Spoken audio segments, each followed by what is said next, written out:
I hate to be this guy, but I've got to start off with my worst of the evening, and that had to be Abdul Carter. I get taking a risk fashion-wise, but I just did not get that outfit on any level. And again, I mean, I get it. He's a 21, 22-year-old kid, and so it's not for me. But at the same time, I mean, I got an opinion. I got an opinion about everything. So I just did not care for that. And then my other just worst of the evening was, while I dig him as a player, Ashton Genty and Crocs. I have always had a fundamental issue with Crocs personally. Although I own I don't know if they're Croc brand, but just my shower shoes for the gym are a Croc type shoe, and that's the only place I think they're appropriate. But to actually wear them and to something like that, and I don't care how many crystals they have, just did not work for me. I thought Travis Hunter, I typically am a fan of pink, especially some of the ways some of the guys put their outfits together. Travis is, I didn't necessarily care for that shade of pink, and I just didn't necessarily care for the jacket, but it wasn't so much that I just would say I didn't like it. I was just kind of meh, somewhere in the middle. But Malachi Starks, however, that shade of pink and the monochrome, I think, for me was a little bit too much. I don't know if he had broken it up with a bit of maybe a white shirt, could have broken it up a little bit. And then the cut of the pants, while not necessarily a problem, I just thought if you're going to wear that, and I don't know, I suppose that's the European fit, then he can't have anything in his pockets. Like, I literally could see his keys, his phone, and something else he had in his pocket. So that was my only issue with that. I thought Will Campbell, big tackle from LSU, I thought he took quite the risk with the green pinstripe. Didn't necessarily work for me.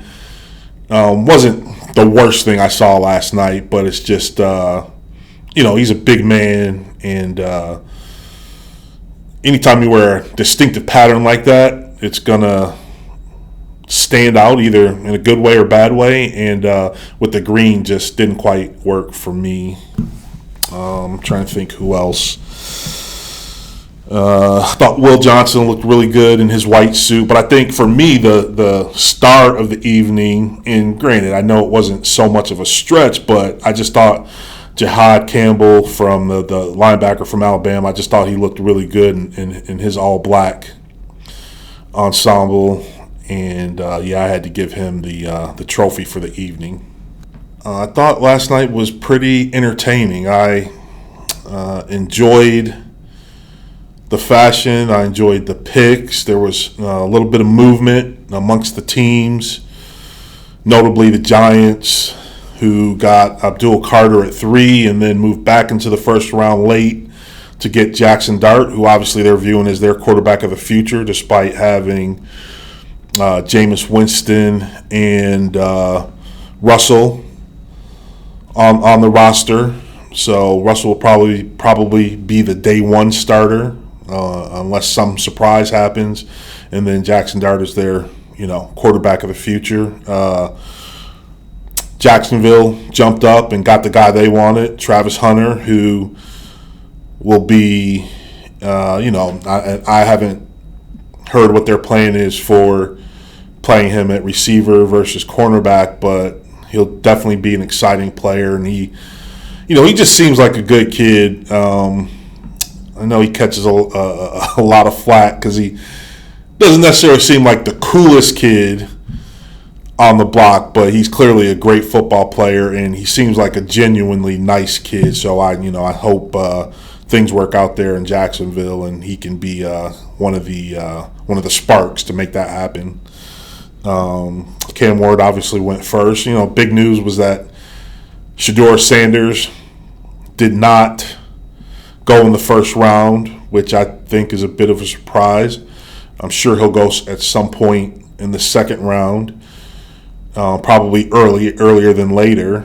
And so hopefully he gets in the right situation. Maybe it won't be the worst thing in the world that he didn't go first round, but he more importantly gets in the right situation where he's going to be supported and developed. And then also maybe that, lights a fire under him. Not that, look, he was a motivated guy. He took a lot of shots in college. He wasn't very well protected his time at Colorado, but he got up and played every play like it was his last. So I don't think he needs the extra motivation, but if he can garner some extra motivation out of not going in the first round, then all the better. So it'll be interesting to see how that plays out. And I know Cleveland has 2 of the first 4 picks in the second round, so be interesting to see if he's their guy. Like the Raiders going Genty, just a great talent. While his time at running back at Boise State put up huge numbers. And, running back is typically one of the positions where guys come out of college more ready to play than at maybe other positions. There's a big learning curve at offensive line, big learning curve at wide receiver, quarterback. But running backs typically come out and can do really well early on, and Ashton Genty seems to be that type of a player.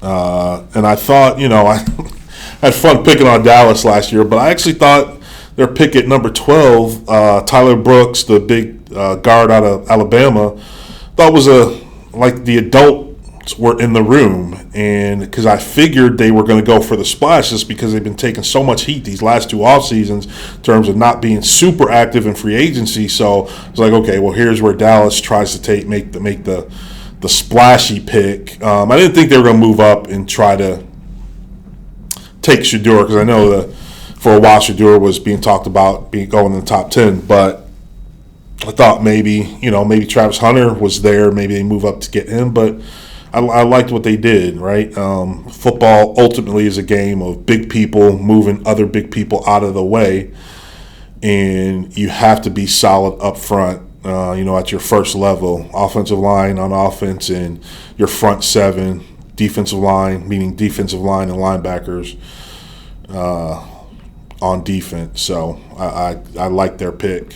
I just wanted to say a couple words about Steve McMichael, who unfortunately passed away from ALS. And I just remember those Chicago Bear teams, they just were so loaded on defense with Richard Dent, Refrigerator Perry, McMichaels, Dan Hampton, just absolutely loaded. And he was such a big part of that team being so successful. And just from a personal standpoint,